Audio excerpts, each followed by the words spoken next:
The following podcast contains real reviews and the ridiculous reactions of two would-be oracles of the internet. The opinions expressed and presented are mere musings, so please humor their hijinks with a laugh and not by taking anything they say seriously. Seriously.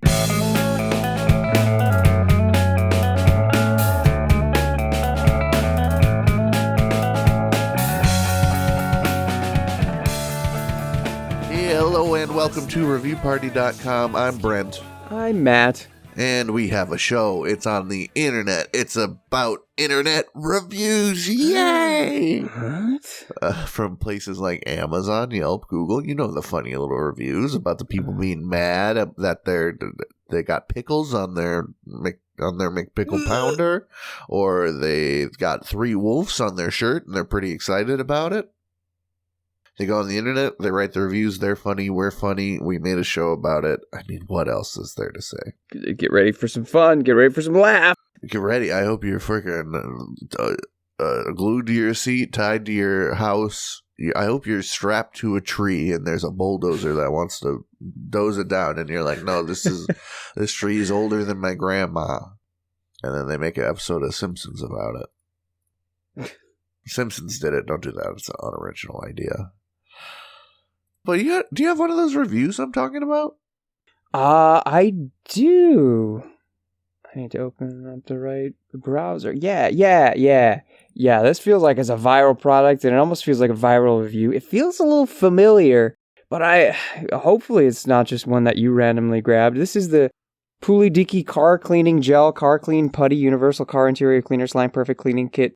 Supplies, auto detailing, tools, accessories, dust remover, gifts for men, women. Does that sound familiar to you? I do remember the car goo. I think we have covered the car goo at one point. I feel like maybe we just talked about what this reviewer gets to. This Amazon reviewer, Cody, who titles his review, "Not for Butts, but Still a Blast." I feel like we probably would have remembered that. Yeah, I would have. I remember now that our idea for it was just to clean your butt out. Well, so this guy executed, huh? This guy's on it. Cody writes, "Instructions weren't very clear at first. My wife told me I had a dusty ass and tried using it on me. It got stuck inside and had to pull it out. Thankfully, I quickly realized it's meant for cars and other dusty surfaces, not my backside. Once used properly, it worked great. Thanks, Politiki." I'll definitely be a return customer. 5 stars. I'm hoping it's fake. I'm hoping this is a guy who just likes to talk.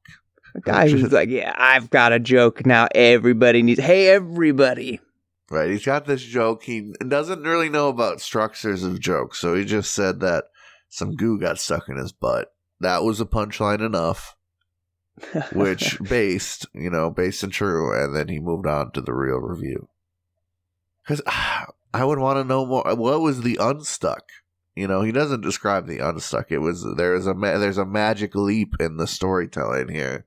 Yeah, some of the unreliable. I remember reading Dante's Inferno, and suddenly Dante passes out for like a canto and a half. You're like, but how did we get to this circle? Dante, what happened there?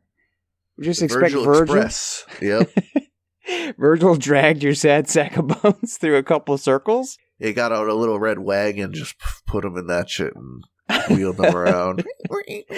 Yeah, people know plenty about Virgil, excellent poet, philosopher, etc. Didn't know that he was also totally jacked from dragging bodies in the afterlife. Yeah, dumb, lazy motherfuckers in the afterlife that want a free ride to look at cool stuff down there and write a book about it.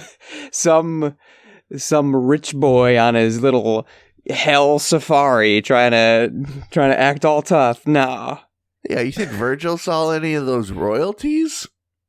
I doubt it. Nah, man.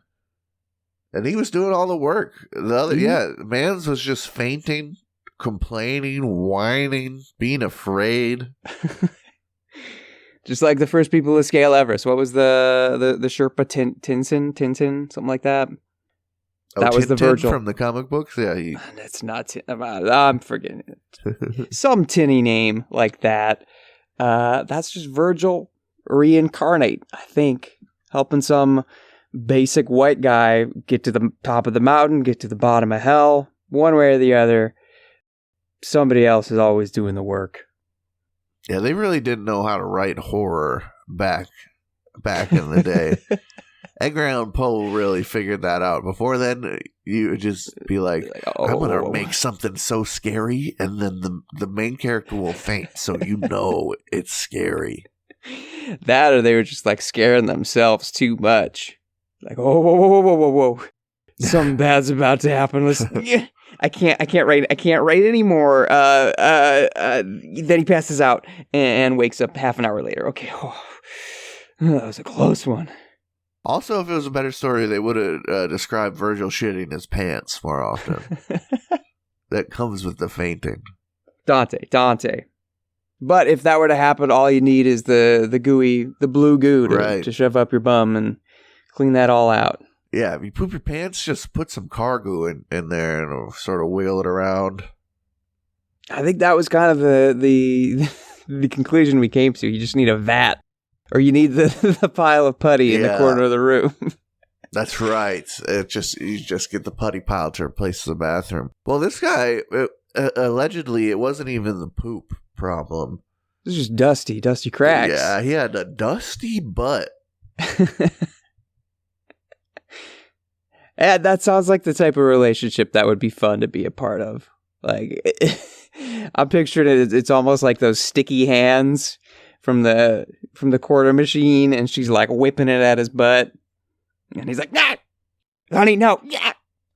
I guess that's a good time for some people. You got a dusty butt. Get back here, mister. Whoosh, whoosh. I think these people are uncouth. This is nothing a shower and some lotion wouldn't solve. Oh yeah, body lotion. Body yourself up while you're still a bit damp. That's how it absorbs into your dermis, your nuvidermis. Yeah, fucking get in your crack with the aforementioned loofahs from last week. Soap them up, crack them out, boom. Your butt's raw. So you lotion it up, make it protected from the world and its evils. I mean, his butt crack is made out of the same stuff as lips, so you might as well throw some chapstick back there or something too. That won't collect dust at all. Put some chapstick on your butt and then run your butt through like a vat of Legos. Whoa. You'll have Lego armor on your butt crack. Then when you poop, you can just throw away the Legos and put new ones on there. See, genius. Genius. Wow. Yeah, but we need butthole armor. Like, where you just pull off one layer whenever you poop instead of having to wipe the whole thing. That would be, yeah, go. Yeah, so perfect segue. We got an Amazon review for the Eco Lit Pack bamboo toilet paper. Septic safe toilet tissue, 24 double rolls, 320 sheets per roll, tree-free, non-toxic, 2-ply, soft and absorbent, eco-friendly, dry-free paper. Dye-free, excuse me. Okay, love it. There's some bamboo paper. A review by a turtle. They title it, Great Toilet Paper, but it needs to be individually wrapped. They write, the toilet paper is so soft and comfortable. I've tried different brands of bamboo toilet paper, and a lot of them are too rough, or sometimes they can leave lint behind, although the lint in general is not as bad to regular toilet paper. This toilet paper doesn't leave lint behind, and it isn't rough on my skin. Although they seem super thin, they absorb very well, and I don't use much toilet paper. Overall, the quality is good, the function is great. There was another brand I was using, but they went up by price a lot. I decided to give this one a try. This is a good value for bamboo toilet paper. However, I wish the toilet paper rolls were individually wrapped for hygienic purposes. It doesn't come in smaller packs inside the big pack, like some brands may do. Once it's open, all 24 rolls are exposed. 5 stars. What are you afraid that they're exposed to? A little bit of dust? Hey, we got the remedy for that already on the books. Yeah, I don't know. I've been cracking 24 packs of toilet paper my whole life. I've never taken one out halfway through and been like, this is contaminated. No, this isn't ready for some serious business. What? Right. It's not like the heels on the bread where like, oh, they just kind of absorb all the air and get sort of dry. You don't want them either way. Truthfully, if I were to open up a big old multi-pack of TP and then they're individually wrapped in there, I'm going to get mad. For environmentally friendly paper, that's bad, right? That's the opposite of what you want to do, yeah. Ugh. So, man, what are you afraid of? What's going on in your house? What sort of noxious plumes and fumes are rocketing out of your toilet when you're done that you like, oh no. If any air filters throughout this house and touches untouched TP, it just won't be the same. Meanwhile, there's people that got the little wire baskets that put the toilet paper in there, just exposed right to the world. The people that got little, like, chef man or little stork or little, a little bunny rabbit holding the toilet paper there for you. Plus, that hanging paper off the little toilet paper roller, that's getting exposed on both sides. It's just inevitable. Sides. Man. Yeah, what do you think? What are you afraid of? Do you need it hermetically? Do you need it sealed in an airtight container until it comes out square by square? Yeah, I mean, public restrooms have the little containers. I feel like that's just to prevent people from using the whole roll. Yeah, or stealing the whole roll. Yeah. But, like, is that what you want in your house? The freaking dispenser? That's a little ridiculous. That's not what I want. I mean, is there, like, some sort of sludge? Some cleanliness-seeking sludge in your bathroom that's going to, like, leach up the walls and soak into them? I don't know, man. And I've never really thought about rating toilet paper on how it functions. Yeah. I made specific note of its function and that it functions well. That's so, yeah. The packaging thing is mute. Oh, what's funny is there's some people taking pictures of individually packaged ones, so... Maybe that's why they bought it in the first place, and then it wasn't. I feel like I'm susceptible to this kind of germophobia, too. Like, I'm the type of guy who ain't going to drink the water that's been sitting out in the glass for a couple days, because it probably collected dust on top. Yeah, I got a little slimy in there, too. You never know. Yeah. But this is your butthole. Like, if a little dust gets in there when you're wiping, I don't know. I think you're gonna survive. I think so too. Let's survive one more review before the break, shall we? Okay. Let me see what I got.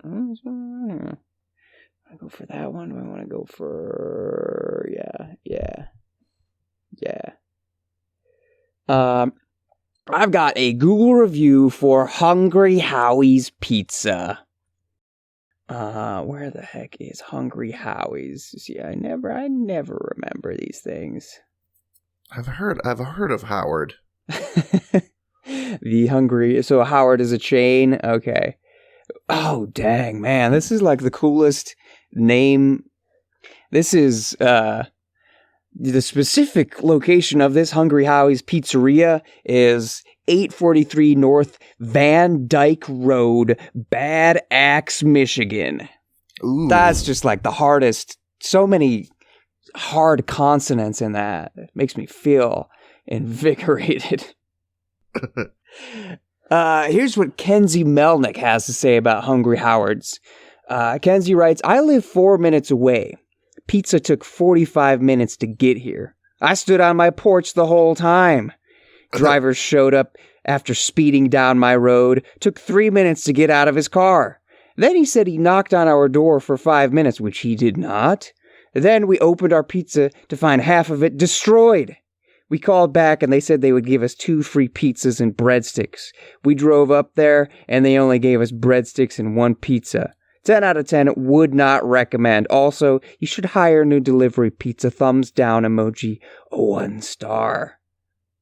There is a response from owner. It seems pretty copy-paste. Mackenzie, frowny emoji. So sorry the service you received wasn't up to par. Please let us know all the details here. www.hungryhowies.com/contact us -0-Howard. Hashtag not how we do it.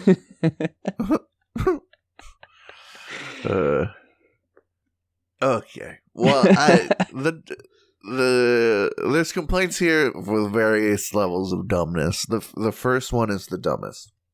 If you order pizza on the weekends, everyone's seen the back of like a Domino's. The oven's just a conveyor belt that goes through a hot house. There's a little hot house that people can't go inside because it's dangerous, but you can fit pizza and some breadsticks in there. And then they just sort of go. And when they come out the other side, they're done. You do that with the pizza. You do that with the wings, with the breadsticks, everything. You just put them on the conveyor belt and they come out the other side. And there's only so much space in this conveyor belt, right? Mm-hmm. So if it's Saturday night and there's 30 freaking orders and you can only fit 20 orders on there, some of the pizza, it's just first come, first serve. Your pizza's going to be somewhere in that line. So, it probably takes 5 to 10 minutes to throw the pie together. It takes about 6-7 minutes to go through the oven. Another few minutes to get it out the oven, get it boxed up, make sure it's up to quality. That's like 15 minutes right there, at least 20 if you're cutting them some slack. So if you're being in line to that, and it's 15, 20 minutes for each individual order, it's 45 minutes. They're kind of cooking if they're getting it. 45 minutes does not sound bad. No. Like for them to lift up. I live 4 minutes away and it took 45 minutes to get here. Maybe the delivery guy is out on the other side of town. Yep. I had to come back. I had to wait for the pie to get done. Load up. Yeah, they might have one delivery dude and a screen full of orders. Some of them are going to be sitting on the warmer. That's the gamble you take. Mackenzie, come on! You say you live 4 minutes away, and you were content to wait on your porch the whole time. Order the sucker for pickup. Yeah, just go in there. They'll hand it to you the minute it gets out of the oven. They'll be happy. 4 minutes away, you could have walked there. I don't know. I enjoy a summer night with pizza on the menu, but like, take 10 minutes to get off your porch and go get the pie yourself. Since becoming an Instacart deliverer, I have been staunchly anti-delivery. I will get off my ass and go pick up the food myself, unless I'm really treating myself. Carry out ain't complicated, folks. No, and the business appreciates you calling, giving them an order, and coming in at the time that they tell you to come in. It's a very simple money-making transaction for everybody. But if a delivery, it's a luxury service, but man, you'd be surprised at how many people deliver within blocks of our location. It's probably the most popular delivery we get. It's right next door. Yeah, within a mile. I've literally looked at the delivery map in my car and been like, I should have walked. I should have walked this pizza to them.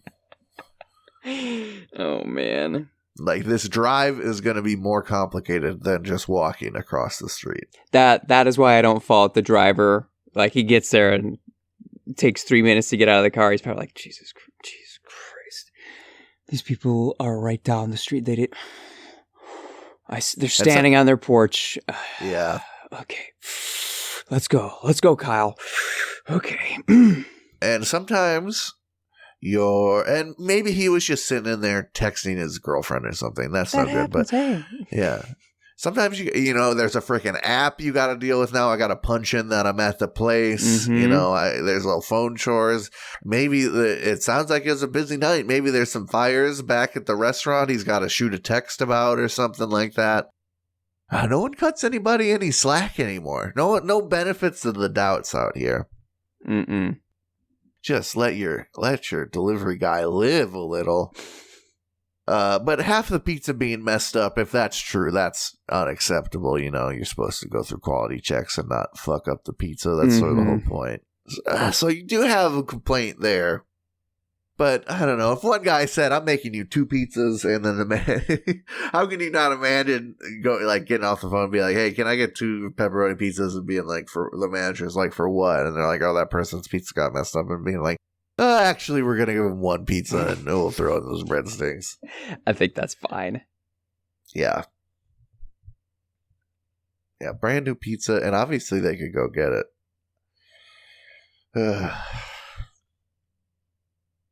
Howie.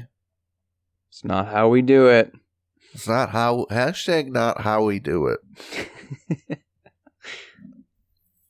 Social media was a mistake. Yeah. Imagine in 1970 someone coming into Hungry Howie's to complain about their pizza, and they look you in the eye and go, oh, that's not how we do it. They'd get punched. Deservedly so. Yeah. Plus, aren't hashtags supposed to be they're like an archival. They're like a list of things about this subject. So like someone can just look up hashtag not how we do it, and now they have every mistake Hungry Howie's has ever made. That's true. You're cataloging your own missteps. Right. I don't think people know what hashtags are for. Those were a mistake. That's not how we do it. Hashtag not how we do it. Let's get not how we do it going viral, folks. Everyone go throw pizza at the wall and hashtag not how we do it. I'd be so mad if I had to complain about my pizza and they sent some hashtag not how we do it bullshit. I'd call corporate up and say you need to pay your workers. But we're gonna go order some delivery from a place across the street. Wait on our porch. Should take about an hour. We'll see you after that.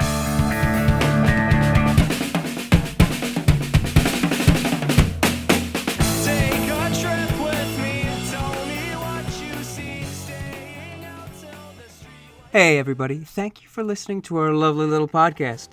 If you'd like to go above and beyond in supporting our show, or have the most fabulous conversation starter since sliced bread, go to reviewparty.com. Click on shop and explore some fabulous t-shirt designs. Where's your favorite place to wear a t-shirt? On my body. Mine is at the store. That is a good place to wear a t-shirt. reviewparty.com. Click shop. Why stop there? Don't stop now. Don't stop me now, because I'm buying a t-shirt. I'm buying a shirt. Ladies and gentlemen, welcome to the second half of the episode, and welcome to Ding Ding Bareknuckle Letterboxding. Puh, puh.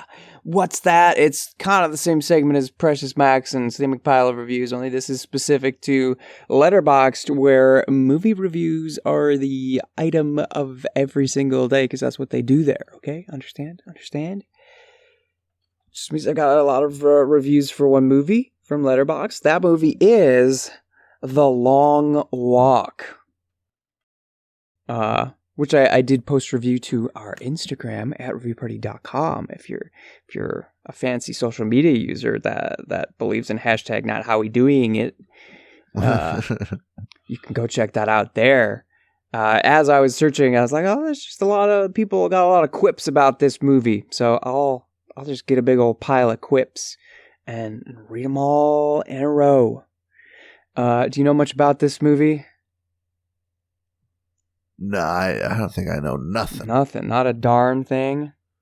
I haven't heard it. Every time someone says the first syllable, Peaky Blinders. Sounds kind of cool. I think I've seen like a very basic trailer. It's a 2025 American dystopian survival thriller directed by some guy, based on a screenplay by some guy, based on a novel of the same name by Stephen King. Oh. Notably, it features Mark Hamill as like a dictatory guy or like general guy.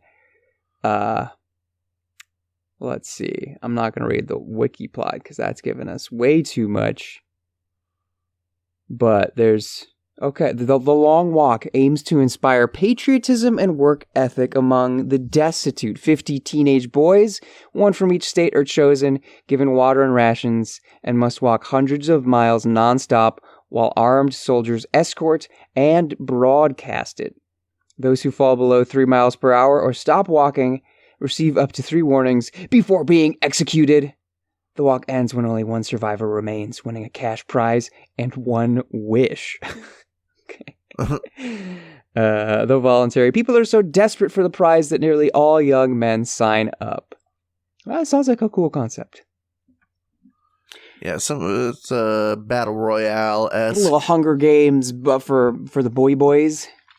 For the boys. So yeah, I got a smattering of reviews here.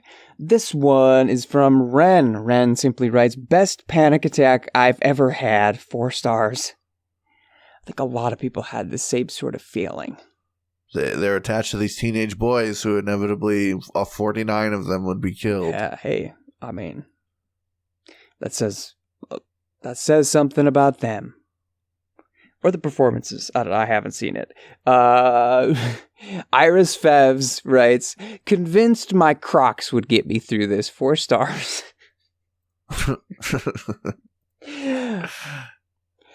Yeah, it's a dystopian future, so I don't know, would Crocs be there or would it be only Crocs? I'm not sure.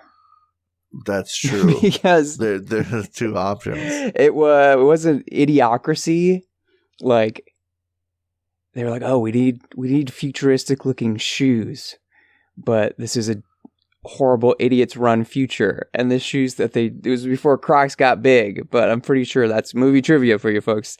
They're like, oh yeah, let's use these weird rubber foam shoes in our movie about the idiot future. And now everyone's wearing them. So it's funny. I guess they are dystopian. Finley Swarner writes, Walk Hard 2. Where's Dewey Cox? 5 stars. They like the movie. They like the movie a lot to make a really stupid joke about it. Yeah, that's... I don't know. I think Dewey would probably raise the morale of the young boys. That's true, singing his songs. He had a rough childhood, too. So, we have a lot to talk about. Katori writes, Luke Skywalker tormenting the younglings now, 5 stars. That is, I do enjoy me Mark Hamill wherever I get Mark Hamill. So maybe that'd be fun to see him not just be the voice of the Joker. Yeah, Mark's doing some weird work lately. He's said some weird stuff. I don't know if he's just selective and has weird tastes, or if he's, that's the only people knocking. I think he can do whatever he wants. Kind of the Danny Radcliffe, Elijah Wood path, where they're like, okay, I did the thing. Now I can kind of do whatever I want. I can be weird, get a little weird with it. A little funky with it. Mr. Puggles writes, a lot more shitting than I was expecting. 5 stars. Well, you can't. Yeah, that's right. You can't. There must be poo breaks. I don't know, man. Teenage boys, how they eat. Yeah. I often remember fondly my eating ability as a teenager. Just like being able to polish off like a medium pizza and then a large pizza. Mm-hmm. Can't do that anymore. Not even close. Red 5TJY writes, amazing movie, got me right where it hurts. I wish I paid full price for the ticket, 5 stars. Okay.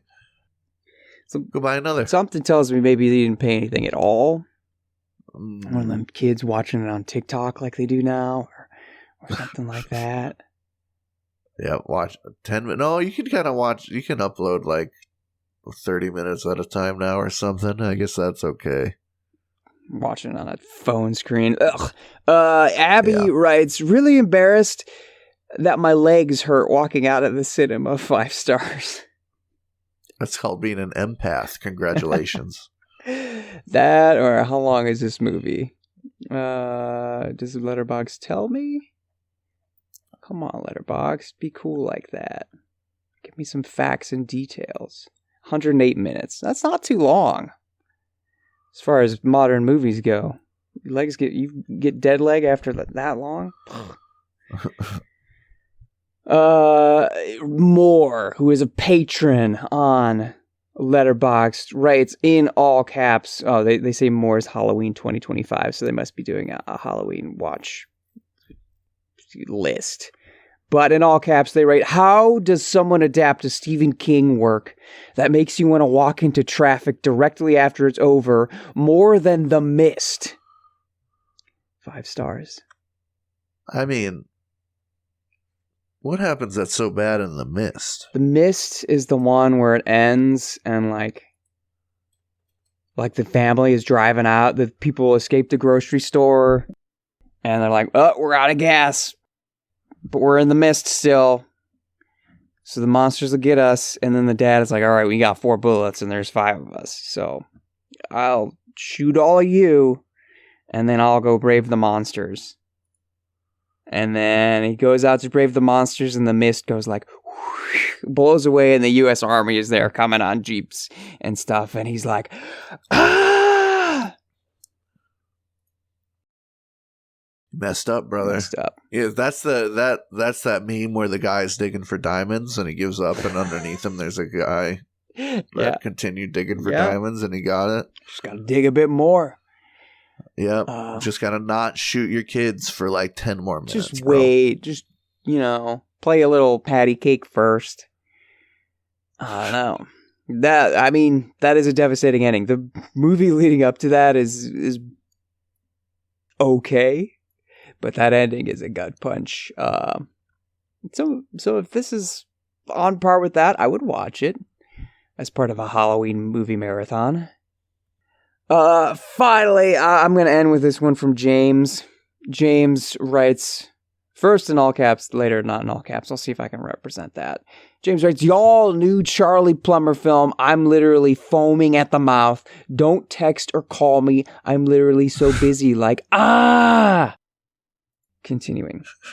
He was so cute with his little cameras. Like, you need to add a flash warning. I have epilepsy and my legs are violently shaking and spreading.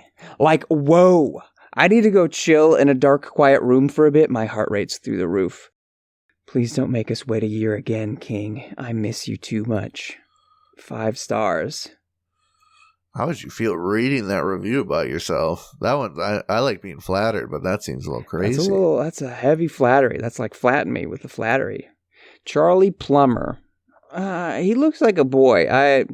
Okay, he's 26 years old, but he looks like a boy. He looks like a child. I mean, he was born in 1999. That makes him a child. He is a child, yes. I don't know. Tap the brakes, James. That's all I'm going to say. Oh, it's the way he's talking. You'd think it was the director or something. This is just a boy in the movie. This is just a boy. This is just a boy who potentially dies in this movie. Just a big-nosed, big-mouthed boy. He's got a big old... He looks like he'd take a big old sip of a Kool-Aid and he would have that red mustache all over his mouth. Charlie, drink your Kool-Aid more slowly. It's not going anywhere, buddy. There's plenty left. Put down the cup. Yeah. Well, you'll be having old Charlie got his big start on Onion Sports Dome as a bully. Oh, okay. Get some, Charlie. There's only one season of Onion Sports Dome, and he was on an episode. Well, bullying some motherfuckers, I Good guess. for him. Good for him. Looking like a boy. Did he have that long hair? That boy, long hair. Oh, I don't even know. The wiki does not. Yeah, it's buried, It's buried. lost to time. He is also young Franklin D. Roosevelt in a couple episodes of The First Lady. So, Hey, he was Kid in Person of Interest. dang.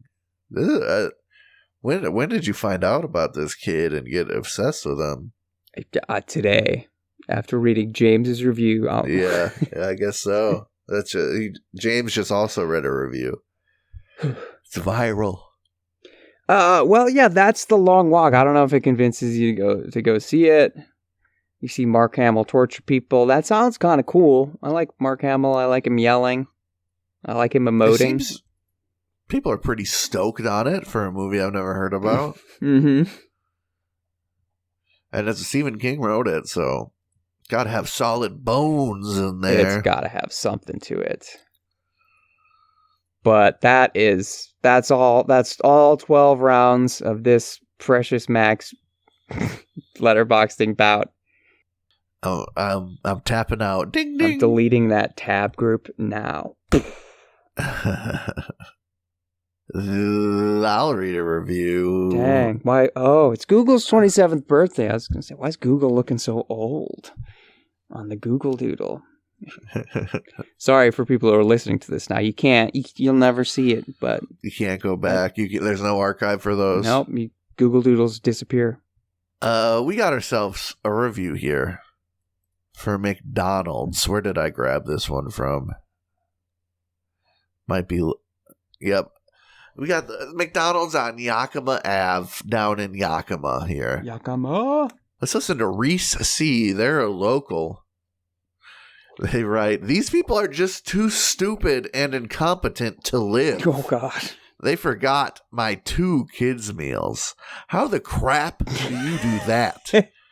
How far up your rectum is your head exactly?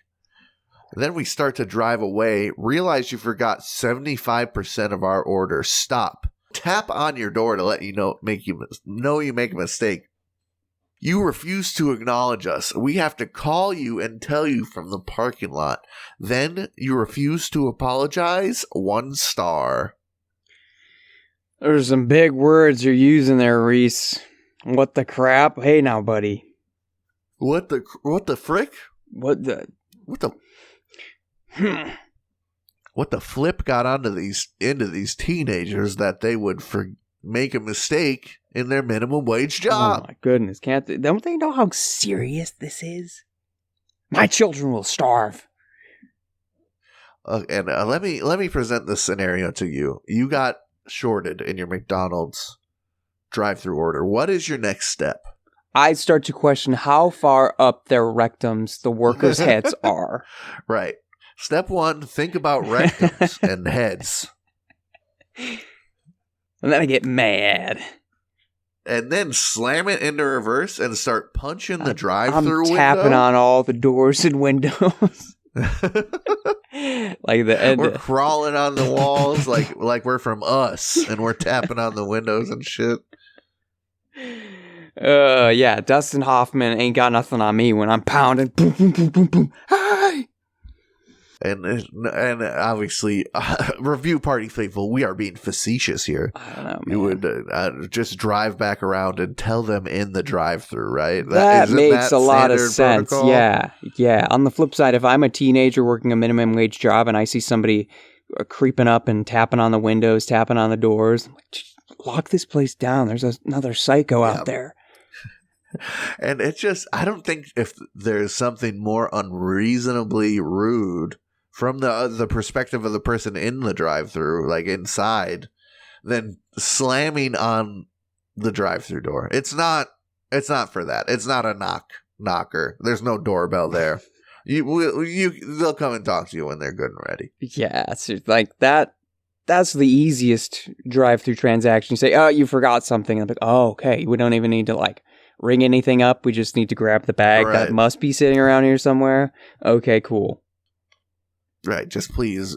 When do they not say, has that happened? I've never had them not say, "Oh, sorry, please pull around." Yeah. What the And most of the time, they're not even checking your freaking receipt. They're just taking your word for it and throwing a burger your way. That's The kids' meals. What kind of example are you making for your children here? making a big huff. This is how you react when you don't get a $2 cheeseburger? Hang on, kids. What the crap? Excuse my French, kids. Dad's got to get a little crazy here. What the crap? Like, how did you not realize that at the window? That's so true. They just hand you the Happy Meals, don't they? Did you not? Oh, I'm sorry. I forgot I didn't pass anything back to my kids in the back seat. What? Unless you got a big order where it's all going in a big old bag. I don't know, boss.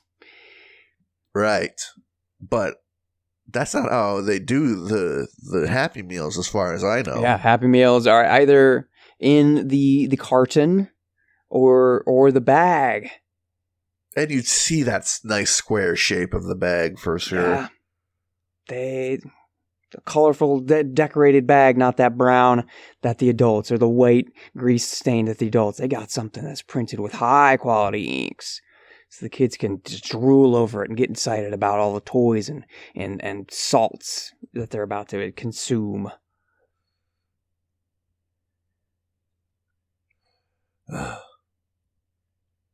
I got a review that feels like the Thank same you. temperament. This is an IMDb review of the movie Night Patrol. Do I know a darn thing about that movie? I know less about it than I know about The Long Walk.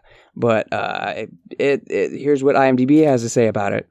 A hapless police officer is transferred to the night shift even as he clandestinely pursues a career as a stand-up comedian. It's from 1984. Looks great. It's got a 4.7 out of 10 average rating. Which is why we've got this review from Dark_Lord_Mark. He titles his review Comedy the Post-Joke Era Needs. And writes, Night Patrol came on Blu-ray around 2020 or so, and I purchased it. I try to find comedy before the libs start banning them as part of their Marxist agenda. I read reviews of Night Patrol, and many said it's disgusting, crass, rude, and I thought, well, that is right up my alley. Plot. And I was right. It's about a newly appointed policeman masquerading as a comedian, and he must try to hide it from the higher-ups who are searching for this masked vigilante. Of course, it's a hilarious, sex-filled, offensive romp, the way comedy was and should be. It's a lot of gags and slapstick humor. The humor is like that of Airplane, but with a police twist. I highly recommend it, 9 out of 10. One of the ways to know if something is hilarious is to read the bad reviews. Look at what they say. They always attack humor, sex, men, and call things politically incorrect. 10 stars out of 10 stars. Interesting, even though he said it was a 9 out of 10. 2 found it helpful. 7 found it not helpful. What's this reviewer's handle here? Dark Lord Mark. With the underscores. Dark Lord Mark. I wanted to address him by his proper name. Dark Lord. You got to get a life, buddy. You're online perusing old comedies to find the most offensive and then watch it. Not even for some sort of educational gain, just because that's the only thing that makes you feel alive anymore. Yeah, man. When you have to, like, own the libs in every essence of your being, even, like, your movie time, I don't know, you're just lost to Sounds me. like the libs own you in your mind. It sounds like the libs are living absolutely rent-free in your head, and this little act of rebellion just makes you more of a loser. The fact that you think this is an act of rebellion is what, the posturing around it is what makes it. You gotta quote Avril Lavigne here. If you say it's punk, then it's not punk. Okay, I thought you were gonna say why you make things so complicated. Yeah, that too, and also, she was a boy. He was she was a girl. He was a boy. And it's a damn get any cold more night. It's a damn cold night. I can't get anything right, especially my movie choice, because this movie sounds like a real piece of shit. Sounds like absolute trash. Dog breath, worst. Gosh darn. Oh my god. Yeah, hey Mark, what'd you do this weekend? I was reading some negative reviews and people were attacking men and saying a movie was politically incorrect, so I thought that's for me. Oh, okay. Yeah, dude sounds like that one guy at the office that everybody hates. And it's like, I think media is a little sex phobic these days too, man. I don't want full sex scenes in all my movies, but I think it's a reaction to how, as a society as a whole, we're kind of a little sex phobic right now. I think movies could make movies a little sexy again. I'm kind of in your team, which is why maybe it's so embarrassing to me to see it like fully unleashed, to see the people that I have to side with to make those sort of arguments, where I try and be very measured, very careful. I don't want, more sex violence in movies, for example, but it sounds like this guy would love that. Yeah, this guy loves trash. Because that's what he is. That's true. Interesting. We've got, I don't know who adds these tags or keywords about the movie. I'm at the bottom on the IMDb page, and there are these keywords. We've got female nudity as a keyword. We've got parody comedy, payphone, double life, reference to pubic hair. This is accidentally shooting a child? What? This is the type of stuff that Dark Lord Mark loves. Crying woman punches woman, knocked into a swimming pool, large breasts, stoned. Hey, this is comedy, folks. Lesbian slur, gay slur, gross out humor, black stereotype. That's what the Marxist libs are going to try and keep this from us. Imagine someone saying the F slur and you think it being like, that's like standing ovation, slow clap, like that's like laughing. Excellent. No, it's just like uncomfortable and like not funny. Mark. It's so not funny, it's uncomfortable. Yeah, I don't want to. Pat Morita, our guy, Mr. Miyagi's in this movie, apparently. I don't even want to tell you what his character is named. I already read about it and did not know how to bring it up. Search at your own peril, friends of the show and friends of Pat Morita. Anyway, that's Mark. I think we can all agree he sucks. Yeah, he's a bit of a dark lord. I bet he smells so bad. Anyway, hey, thanks for making it to the end of the episode, real ones. I hope you enjoyed I feel like we covered all the bases this week: comedy, cringe, the misguidedness. Real review parties. Review party fans review party right here, that's for sure. So I hope you enjoyed. Thanks for making it to the end of the episode. If you're new here, thank you even more. And I think you'd like to know we got new episodes every Tuesday. That's right. #Tuesday. Reviews Day. If you'd like to send in an absurd review for us to make some ha-has over in one of those episodes, we'd love to see it. Send a hyperlink, a screenshot, whatever you got to do of the review to reviewparty.com@gmail.com. Include your name so we can throw you some credit for it. And you can reach out to us on social media, as mentioned, at reviewparty.com on Instagram and TikTok, or at reviewpartypod on Twitter/X. Engage with us or engage with the stuff we post there. We'll take your engagement however we can get it.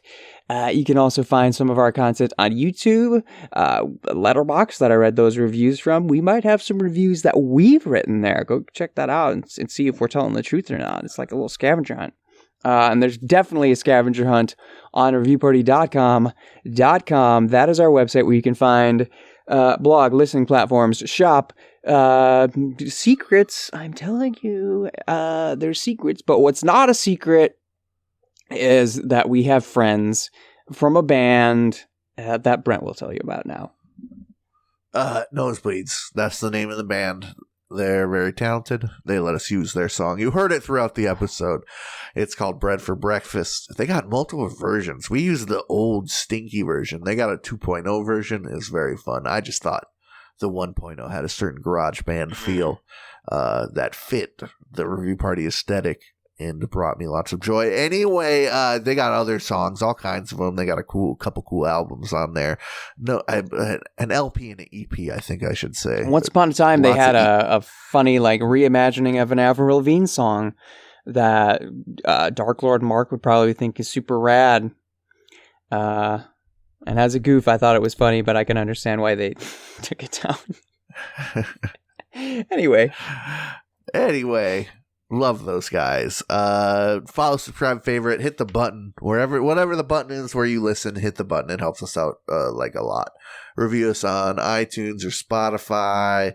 If you have a friend that you know listens to a lot of funny comedy podcasts, recommend us to them. That is probably the best way to support us if you'd like to go above and beyond. Yeah. Hey, when you get access to the aux, or you like link the Bluetooth to your friend's car, just queue up some Review Party and be like, check it out. Don't talk, listen. Shut up! Shut up! And you'll be hugging each other. Speaking. You'll be hugging and kissing by the time you get to your destination because you'll enjoy yourselves so much. You'll be like, let's just drive back and listen to another episode instead of the stupid crap we were planning on doing. But I've got a review to send us out here. From Amazon, we got the Yo Guy Tweezer Set, 9-piece professional stainless steel tweezer set. Great precision eyebrow tweezers for ingrown facial hair with leather travel cases, stocking stuffing gifts. This kit has 4 different headed tweezers as well as some other hygiene tools. All right. Bionic Man titles their review, Many Tools for Travel Excursions. They write, I bought this for travel for hygiene purposes on my fingers and toes. Has several options for many uses, 5 stars. Fingers and what are you doing, Bionic Man? My human fingers and toes needed some checks notes hygiene, so I bought this, smiley face. Uncanny.